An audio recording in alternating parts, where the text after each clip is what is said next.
Hello students, in this video we are going to study chapter 4 of class 11th, that is motion in a plane. Motion in a plane start करने से पहले हमें समझना होगा scalars और vectors को. So in one dimensions only two directions, that means positive and negative directions are possible. अगर हम सिर्फ एक डायमेंशन की बात करें तो हम सिंपल सिर्फ एक ऐसी लाइन लेते हैं और उसमें एक 0 पॉइंट और उसमें इधर वाले सारे मतलब राइट साइड वाले सारे पॉजिटिव, लेफ्ट साइड वाले सारे नेगेटिव लेते हैं. तो ये होती है वन डायमेंशन की बात. तो इसमें सिर्फ दो डायरेक्शन पॉसिबल हैं. But in order to describe motion of an object in two dimensions और थ्री डायमेंशंस, टू डायमेंशन या थ्री डायमेंशन में, टू डायमेंशन अगर हम लेते हैं तो इसको हम बोलते हैं कि हम मोशन को प्लेन में डिस्क्राइब कर रहे हैं. जब हम यहाँ पर दूसरे एक्सिस भी ले लेते हैं that means it will be plus and minus. और जब हम थ्री डायमेंशन की बात करें मतलब किसी स्पेस में हम किसी भी पार्टिकल की पोजीशन या कोई भी और फिजिकल क्वांटिटी बताएं, सो हमें तब वेक्टर्स का यूज करना पड़ता है सभी फिजिकल क्वांटिटीज को एक्सप्लेन करने के लिए या डिस्क्राइब करने के लिए. सो हमें सबसे पहले डिफरेंस समझना होगा स्केलर्स और वेक्टर्स में. So scalar quantity basically is a quantity with magnitude only. Scalar quantity एक ऐसी क्वांटिटी है जो जिसमें सिर्फ मैग्नीट्यूड होता है and a direction is not associated with it. और इसके साथ हम उसकी डायरेक्शन को कंसीडर नहीं करते, यानी कि डायरेक्शन इसके साथ एसोसिएट नहीं होती. It is just the magnitude and it is represented by only a single number. It is specified by a single number only along with the proper unit. Scalar quantities को लिखते वक्त हम simple numbers का use करते हैं और साथ में लगाते हैं उस फिजिकल क्वांटिटी की यूनिट. एग्जांपल के लिए अगर स्केलर क्वांटिटीज की बात करें तो mass of an object, temperature of any body, distance between two points, ये सारी जो क्वांटिटीज हैं स्केलर क्वांटिटीज हैं. और भी इस तरह की स्केलर क्वांटिटीज हम यूज करते हैं. And the rules for combining scalars are the rules of ordinary algebra.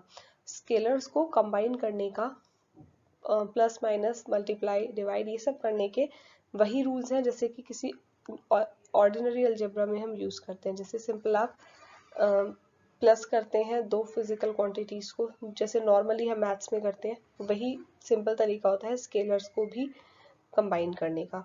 Simple अगर दो आपकी फिजिकल क्वांटिटी है से एक की वैल्यू 2 है, एक की वैल्यू 3 है और दोनों को प्लस करना है, तो आपका सिंपल जैसे आप नॉर्मल प्लस करते हैं, नॉर्मल जो अरिथमेटिक ऑपरेशंस हैं वैसे ही होते हैं. Answer will be 5. So scalar quantities are very simple. Now आती हैं vectors.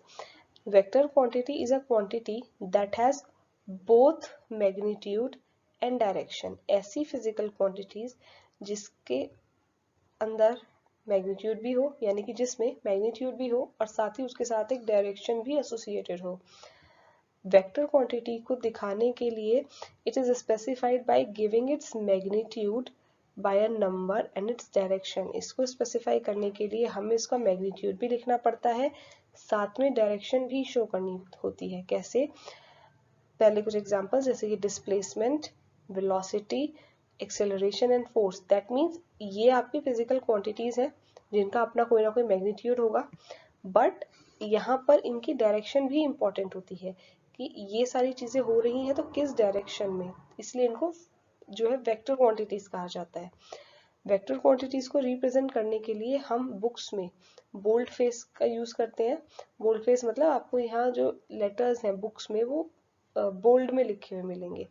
But when written by hand, लेकिन हाथ से लिखते वक्त ऐसे बोल्ड लेटर्स बनाना पॉसिबल नहीं है. तो जब भी हम हाथ से लिखते हैं तो वेक्टर्स को रिप्रेजेंट करते हैं, मतलब एक नॉर्मल क्वांटिटी लिखी जाएगी लेकिन उसके ऊपर एक एरो लगा दिया जाता है. A vector is represented by an arrow placed over the letter. वो लेटर लिख के जो भी उसका सिंबल होता है वो लेटर लिख के उसके ऊपर एरो लगा दिया जाता है लाइक दिस. एग्जाम्पल के लिए जैसे वेलोसिटी को आप अगर रिप्रेजेंट कर रहे हैं तो वेलोसिटी के लिए सिंबल है स्मॉल v, उसके ऊपर अगर आप एरो लगा देंगे so it will be vector v, यानी कि वेलोसिटी आपके इस तरह से शो की जाती है. The magnitude of the vector is called absolute value. अगर आप सिर्फ और सिर्फ मैग्नीट्यूड की बात करें वेक्टर क्वांटिटी की, डायरेक्शन को नहीं कंसीडर करें तो वो मैग्नीट्यूड जो कहा जाता है उस वेक्टर का उसको उसकी एब्सोल्यूट वैल्यू कहा जाता है। Now position and displacement vectors, इन दोनों में एक तरह से डिफरेंस आपको समझना होता है कि डिफरेंस क्या है या किस तरह से आप इसको डिफाइन करते हैं। So the describe to describe the position of an object moving in a plane we choose a convenient point से ओ। किसी भी प्लेन में आप किसी भी चीज की पोजीशन को कैसे डिस्क्राइब करेंगे, हम लेते हैं एक रेफरेंस पॉइंट जिसको हम ओरिजिन मानते हैं, और ये हमने यहाँ पर लिया हुआ है ओ। So let P and P dash be the positions of an object at the time t and t dash। हमने माना कि टाइम t पर किसी ऑब्जेक्ट की पोजीशन P थी और एक दूसरे टाइम t डैश पर उस ऑब्जेक्ट की पोजीशन P डैश हो गई। Now join P and O, यानी कि O और P को एक साथ ज्वाइन कर लीजिए एक स्ट्रेट लाइन से। सो OP जो होगा O से लेके P के डायरेक्शन तक इसको ज्वाइन कीजिए, तो ये जो होगा ये आपका पोजीशन वेक्टर होगा of object at time t। यानी कि अगर आप उस टाइम t पर किसी एक पार्टिकल का या किसी भी ऑब्जेक्ट का एक आप पोजीशन वेक्टर शो करना चाहते हो तो आप उसे OP से रिप्रेजेंट करेंगे। या देखिए OP लिखा हुआ है, ऊपर लगा हुआ है एरो, एरो O से P की तरफ है। दैट मीन्स जो डायरेक्शन आपने ली है वो O से P की तरफ ली है। It is represented by the symbol small r। Position vector को स्मॉल r से भी लिखा जाता है, दैट इज OP की जो वैल्यू है वो स्मॉल r के इक्वल होगी। नाउ ज्वाइन OP डैश, अब O और P डैश को ज्वाइन कीजिए, तो ये जो OP डैश होगी, OP डैश होगा वेक्टर में, ये दूसरा पोजीशन वेक्टर होगा जो कि r डैश से रिप्रेजेंट किया जा रहा है। सो यहाँ हमने दो पोजीशन वेक्टर पढ़े, एक P के लिए जो कि r है और दूसरा OP डैश के लिए जो कि r डैश है। The length of r represents the magnitude of the vector. जो भी r की लेंथ है, यानी कि जो भी O से P तक के बीच का डिस्टेंस है या लेंथ है, वो उस वेक्टर का मैग्नीट्यूड दिखा रहा होगा, यानी कि सिर्फ आपकी न्यूमेरिकल वैल्यू, और इसकी जो डायरेक्शन है वो डायरेक्शन होगी in which P lies as seen from O। और इसकी जो डायरेक्शन होगी इस पोजीशन वेक्टर की वो ऐसी होगी जैसे O से खड़े होके वो P तक की जो भी डायरेक्शन दिखाई दे रही, दैट मीन्स डायरेक्शन O से P की तरफ होगी। नाउ ये था आपका position vector. Now if the object moves from P to P dash, अगर आपका ऑब्जेक्ट P से P डैश की तरफ मूव करे तो उस वेक्टर P डैश को डिस्प्लेसमेंट वेक्टर कहा जाता है। हमने डिस्टेंस और डिस्प्लेसमेंट के बारे में एक चीज पढ़ी है कि डिस्टेंस वो होता है जो एक बॉडी टोटल लेंथ कवर करती है, जबकि डिस्प्लेसमेंट वो होता है जो किसी बॉडी की फाइनल और इनिशियल पोजीशन के बीच का डिफरेंस होता है। सो आपका P और P डैश, हमने माना कि एक पॉइंट P पर ये यहाँ था और P डैश पर किसी दूसरी जगह पर पहुंच गया, तो P और P डैश को मिलाने वाली लाइन हमारा डिस्प्लेसमेंट वेक्टर बताएगी, यानी कि ऑब्जेक्ट P से P डैश तक कितना डिस्प्लेस हुआ है। इसमें यहाँ पर कुछ पॉइंट्स है इंपॉर्टेंट कि displacement vector is a straight line joining the initial and final positions and does not depend on the actual path taken। Displacement vector सिर्फ और सिर्फ एक स्ट्रेट लाइन है जो किसी भी ऑब्जेक्ट की इनिशियल और फाइनल पोजीशन को ज्वाइन करती हैं, और ये किसी भी तरह से इस चीज के ऊपर डिपेंड नहीं करती कि उन पोजीशन तक पहुंचने में कौन सा और कैसा पाथ लिया गया है। जैसे कि एग्जाम्पल में आपकी ये देखिए यहाँ से P और Q है, इसमें आपके जाने के दो तरीके थे। एक तो सीधा इस तरीके से P से Q D से होता हुआ गया, दूसरा P A से B से फिर C से इस तरह से पास होता हुआ गया Q तक। लेकिन हमें इस चीज से कोई फर्क नहीं पड़ता, हमें सिर्फ ये देखना है in the given figure all the path displacement, for all the paths displacement is same. सभी पाथ के लिए जो फाइनल डिस्प्लेसमेंट की वैल्यू है वो सेम ही है P Q, डायरेक्शन P से Q की तरफ। हमें नहीं फर्क पड़ता कि हम P से Q किस तरह से गए हैं, that means path is not important. हमें actually path is not considered कि कौन सा पाथ लिया गया, हम सिर्फ फाइनल इनिशियल पोजीशन देखते हैं डिस्प्लेसमेंट वेक्टर निकालते वक्त।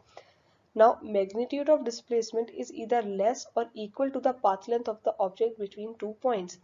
जो मैग्नीट्यूड हो सकता है डिस्प्लेसमेंट का वो किसी भी बॉडी की या किसी भी ऑब्जेक्ट की जो पाथ लेंथ है, यानी कि टोटल जो उसने पाथ कवर किया है, या तो उसके बराबर होगा या फिर उससे कम ही होगा, उससे एक्स्ट्रा कभी नहीं हो सकता। ये बहुत एक ऑब्वियस सा पॉइंट है कि कोई भी बॉडी अगर मूव कर रही है, से उसने 20 किलोमीटर राइट साइड डायरेक्शन में से मूव किया, उसके बाद वो 50 kilometre, suppose 50 kilometre right side में मूव किया और फिर 20 किलोमीटर वो इस तरह से वापस आ गई, तो उसका जो टोटल पाथ है वो कितना होगा, 50 प्लस 20 यानी कि 70 किलोमीटर होगा।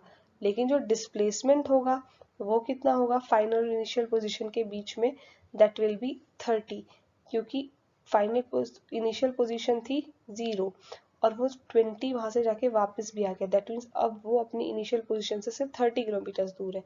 सो डिस्प्लेसमेंट 30 होगा। सो डिस्प्लेसमेंट या तो पोजीशन मतलब जो आपकी पाथ लेंथ है उससे छोटा हो सकता है या ज्यादा से ज्यादा उसके बराबर हो सकता है, यानी कि इस केस में यहाँ पर ये 50 किलोमीटर जाता तो ये टोटल पाथ लेंथ भी इस केस में 50 होती और साथ ही जो डिस्प्लेसमेंट है वो भी 50 होती।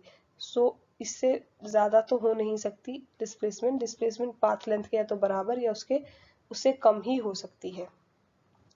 Next, equality of vectors. Vectors की इक्वालिटी कैसे चेक करते हैं कि दो वेक्टर्स इक्वल है या नहीं। So it is very simple that two vectors A and B are said to be equal if and only if, सिर्फ तभी इक्वल माने जाते हैं जब they have same magnitude and direction, जब उनकी मैग्नीट्यूड और डायरेक्शन दोनों सेम हो।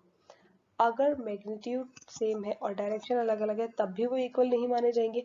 डायरेक्शन सेम है, मैग्नीट्यूड अलग अलग है तो भी वो इक्वल नहीं माने जाएंगे। दोनों चीजें मैग्नीट्यूड और डायरेक्शन दोनों इक्वल होनी चाहिए तभी वेक्टर्स को इक्वल माना जाता है और इनको इंडिकेट किया जाता है vector A is equal to vector B. इसका क्या मतलब है, वेक्टर ए की जो भी वैल्यू है वही वेक्टर बी की भी है और जो डायरेक्शन ए की है वही बी की भी है, तभी इनको इक्वल माना जाता है। Now multiplication of vectors by real number, अगर किसी रियल नंबर से वेक्टर को मल्टीप्लाई किया जाए तो उसका रिजल्टेंट वेक्टर क्या निकल के आता है। So multiplying a vector A with a positive number lambda, यहाँ लैम्डा कोई भी पॉजिटिव नंबर आपका ले लिया गया है, gives a vector whose magnitude is changed by the factor lambda. अगर हम किसी भी मैग्नीट्यूड किसी भी वेक्टर को किसी एक पॉजिटिव नंबर लैम्डा से मल्टीप्लाई कर दें तो हमें जो वेक्टर मिलता है रिजल्टेंट वेक्टर, वो लैम्डा फैक्टर बड़ा हो जाता है, यानी कि लैम्डा टाइम्स मल्टीप्लाई हो जाता है। फॉर एग्जाम्पल आपने ए वेक्टर में मल्टीप्लाई की है लैम्डा की, सो आपको मिलेगा लैम्डा ए, जबकि लैम्डा की वैल्यू 0 से यहाँ बड़ी ही है क्योंकि हम यहाँ पॉजिटिव नंबर की बात कर रहे हैं। लेकिन जो रिजल्टेंट वेक्टर होगा उसका डायरेक्शन से कोई हमने चेंज नहीं किया है, तो इस केस में जो डायरेक्शन होगी फाइनल हमारी रिजल्टेंट वेक्टर की वो वैसी ही होगी जैसी ए की है, direction is same as that of A. Example के लिए अगर आप ए को कोई एक वेक्टर है वेक्टर ए, उसको 3 से मल्टीप्लाई करें, सो जो आपका रिजल्टेंट वेक्टर है उसकी वैल्यू 3a के इक्वल होगी और ये सेम डायरेक्शन में होगी जिस डायरेक्शन में ए था, मतलब डायरेक्शन चेंज नहीं होगी और इसका मैग्नीट्यूड चेंज हो जाएगा। लेकिन मैग्नीट्यूड जैसे कि आपकी एक वेक्टर था ये ए, अब आपने इसको 3 से मल्टीप्लाई किया तो आपका जो फाइनल रिजल्टेंट वेक्टर आएगा वो होगा तो इससे 3 गुना बड़ा, लेकिन होगा इसी डायरेक्शन में। Okay, now multiplying a vector by a negative number, किसी नेगेटिव नंबर अगेन लैम्डा से ही इसको मल्टीप्लाई किया गया है, तब आपका जो रिजल्ट आता है वो आपका माइनस लैम्डा ए के equal, it is quite obvious, जिसकी मैग्नीट्यूड तो लैम्डा ए टाइम्स चेंज हो जाएगा, साथ ही उसकी डायरेक्शन भी अब ऑपोजिट होगी, यहाँ नेगेटिव साइन होने की वजह से डायरेक्शन ऑपोजिट होगी। फॉर एग्जाम्पल हमने किसी एक वेक्टर ए को मल्टीप्लाई किया था -2 से, सो इधर की डायरेक्शन में आपका एक वेक्टर था रिप्रेजेंट किया गया था, आपने इसको -2 से मल्टीप्लाई किया है, दैट मीन्स जो मैग्नीट्यूड होगा वो तो 2 टाइम्स हो जाएगा, यानी कि 2 गुना वेक्टर आपको दिखाई देगा इसका, लेकिन now it will be in opposite direction. अब आप नेगेटिव से मल्टीप्लाई कर रहे हैं, सो अगर आपका पहले वेक्टर इधर राइट साइड में जा रहा था तो अब आपका ये वेक्टर इधर मिलेगा। सो आप देखेंगे कि वेक्टर की लेंथ बेशक डबल हो गई है but it is in opposite direction. So A has its magnitude will be twice but it will be -2a, यानी कि मैग्नीट्यूड डबल हो जाएगा और डायरेक्शन ऑपोजिट हो जाएगी। इसमें एक और चीज है, सिर्फ एक additional point, that lambda may be a scalar having its own dimension. हो सकता है कि जो हम लैम्डा की मल्टीप्लाई कर रहे हैं ए के साथ, लैम्डा खुद एक ऐसी फिजिकल क्वांटिटी हो जो स्केलर क्वांटिटी है, लेकिन उसकी अपनी कोई डायमेंशन तो हो सकती है। सो हम लैम्डा की यानी कि किसी ऐसी अगर स्केलर क्वांटिटी की मल्टीप्लाई करते हैं जिसकी खुद की कोई डायमेंशन है, तो फाइनल रिजल्ट में जो डायमेंशन निकल के आएगी वो ए की डायमेंशन और लैम्डा की डायमेंशन दोनों की मल्टीप्लाई करके ही निकल के आएगी, यानी कि जो फाइनल डायमेंशन होगी वो इन दोनों का मल्टीप्लिकेशन ही होगी। Then the dimension of lambda is the product of lambda and vector A. So ये था आपका वेक्टर्स का टॉपिक। वेक्टर्स एंड स्केलर क्या होते हैं, मल्टीप्लाई किस तरह से की जाती है। सो आई होप आपको ये समझ में आया होगा। Thank you.